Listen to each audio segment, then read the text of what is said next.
Touring Dance Initiative is a strategic touring funded project from the Arts Council. It's been designed really to fill the gap that there is with dance and rural touring. At the moment, only 2% of all performing arts that happens on the rural touring sector is dance. The Rural Touring Dance Project brought together a partnership of organisations, the Place, National Rural Touring Forum, Trying to Play and Take Art, and we're working together to try and do just that, to make sure that more of these great dance performances get the chance to tour to all communities around the UK, not just the urban ones. Shows grow through touring. They come alive by being out on the road. I'm really interested in what happens both to shows I know by touring around a different kind of circuit of venues, how they might change, but also the effect it will have on those artists and makers and companies with the shows they make afterwards, the next thing. So that experience for a different kind of touring.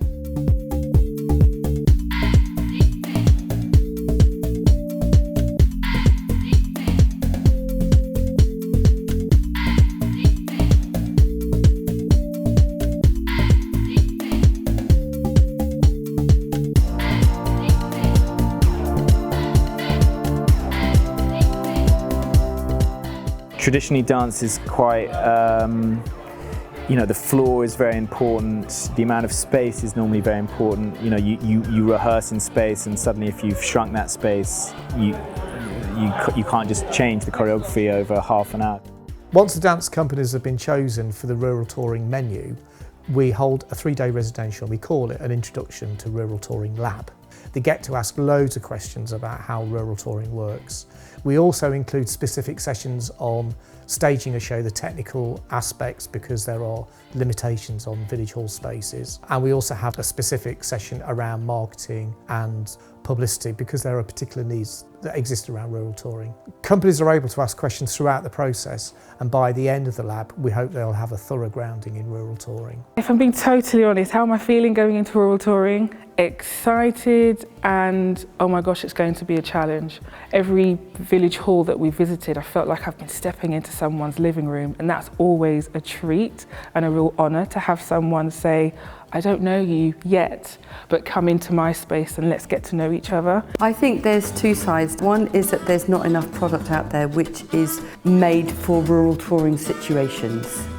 Dancers tend to need decent floors, decent beds, warm places, long get-ins, and because they don't ever get to see it, rural touring promoters don't think they want it.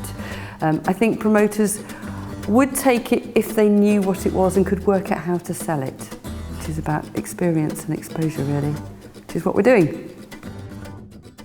So we've got a Beaufort Arts event here tonight at the Isaac Hall at Braunton Academy in Braunton, and we're delighted that we've got Leela Dance's The Deluge, which is an immersive physical theatre performance. We're delighted that we can work with local community members who are actually taking part in the performance as well, alongside professionals. We learn 2 sections that we don't know every day, the people that we don't know, so we meet them now. We learn the sort of 5 minutes, 6 minutes that they're in for, and then we do a dress run, and then we do the show, and then we'll pack it all down again. And we'll move on tomorrow. What you see in The Deluge is people from all walks of life, some people who've never even danced before, in a professional production, and it looks fantastic. It's just so exciting to watch so many people moving. The rural community is like a family, so there is a lot of care and kindness already inbuilt. Last night we had the lady that we were staying with at a bed and breakfast in Cornwall said to us, I can't believe that you were sitting around my breakfast table this morning and then you were here doing this thing, and it was amazing that I had you in my front room. And I was like, we're really glad you came to see it, so it's kind of a two-way thing. For us, it keeps the work alive.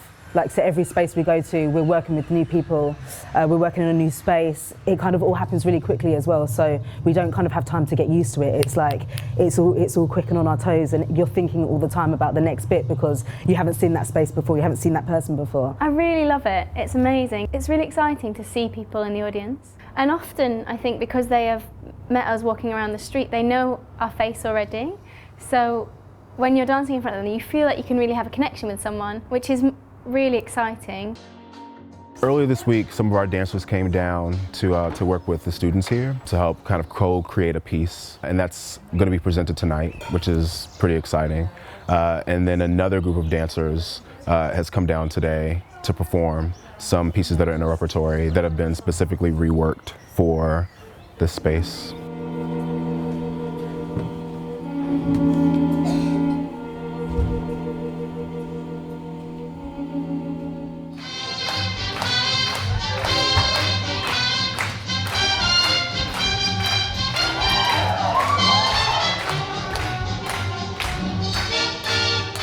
I think one of the difficulties with rural touring is that you never know what you're going to get. So in some of these theaters in larger cities, you know, you kind of know what to expect. But I think that's also one of the beautiful things about doing rural touring. I mean, like, I don't know if you can see, but it's beautiful here. It's absolutely gorgeous. And it's little things like that that really surprise and invigorate. And it's one of the great things about doing these kinds of tours. I mean, it's beautiful in the countryside. It's like, and the communities out here are absolutely fantastic. Like, you can really tell there's a heart and a kindness and a warmth. The rural tour is special because usually on normal tour, we have a technical team who does the get-in, set the stage, and then we arrive, we warm up, and then we do the show, and that's it. The rural tour, we travel in a van, we unload the van, we set all that up, we lay the floor, set the lights, everything. Then we warm up, we do the show, and then we're gonna have to undo everything, put it in the van and drive back.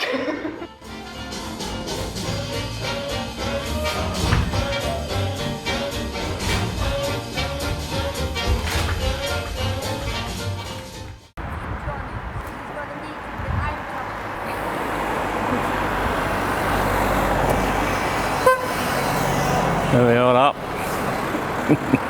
Hello, Di.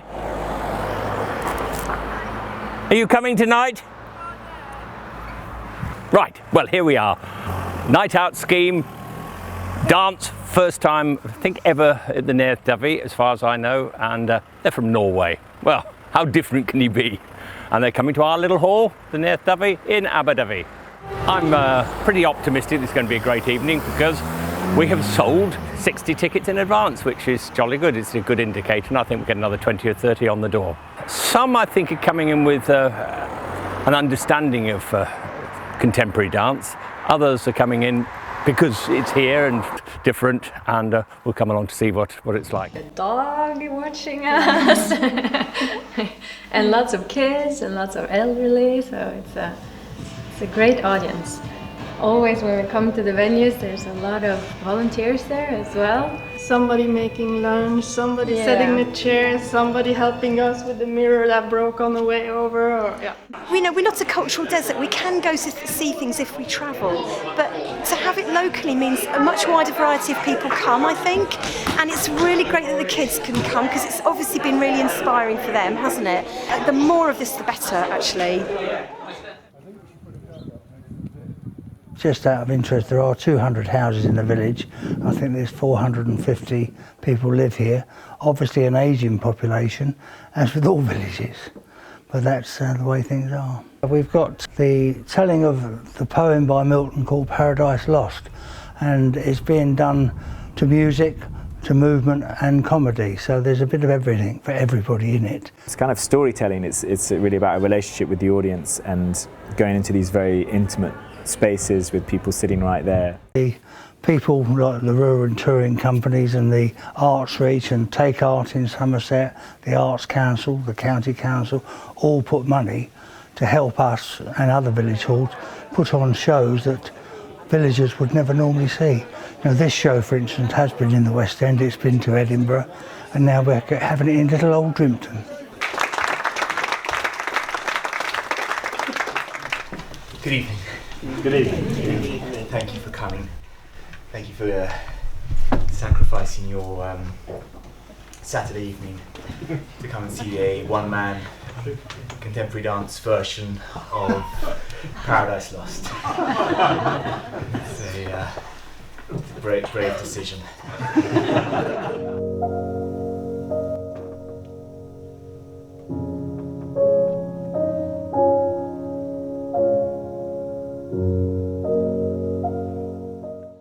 contemporary dance is often a hard sell, and I can imagine that thing about, you know, people just concerned that it's not going to sell or that it's just inaccessible and a slightly kind of elitist art form, all of those things which can be true of it. I wasn't actually going to come tonight because I don't normally come to dance shows. However, I have to say that having decided to come, well, I was overwhelmed and I was so surprised by the performance, and particularly it opened up my ideas about what dance could be.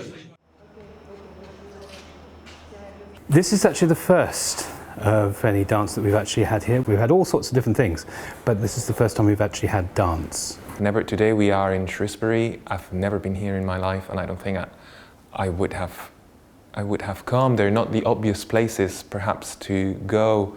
Unfortunately, dance, like many things in arts and culture, are centralized, so you tend to perform in bigger cities, theatres that are established. So I think the Rural Touring Dance Initiatives allows us to reach people that we normally don't reach.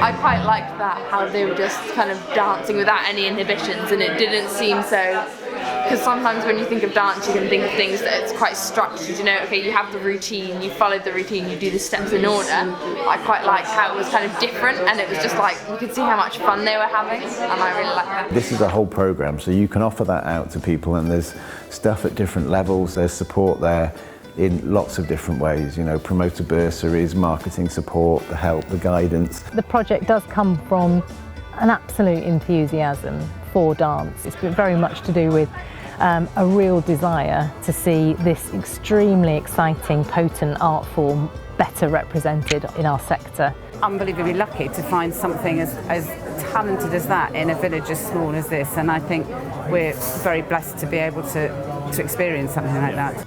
Yeah, I think as much as it's a challenge, perhaps it's also the beauty of it, having to adapt to unusual spaces.